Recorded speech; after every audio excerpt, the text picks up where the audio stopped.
श्रियकान्ताय कल्याणनिधये निधयेऽर्तिनाम् श्रीवेङ्कटनिवासाय श्रीनिवासाय मङ्गलम् लक्ष्मी सविभ्रमालोकसुभ्रूविभ्रमचक्षुषे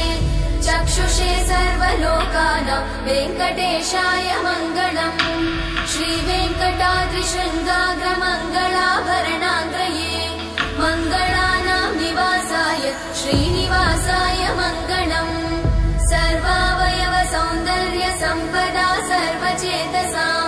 सदा सम्मोहनायास्तु वेङ्कटेशाय मङ्गलम् नित्याय निरवध्याय सत्यानन्दचिदात्मने सर्वान्तरात्मने श्रीमद् वेङ्कटेशाय मङ्गलम् स्वतः सर्वविदे सर्वशक्तये सर्वशेषिने सुलभाय सुशीलाय वेङ्कटेशाय मङ्गलम्।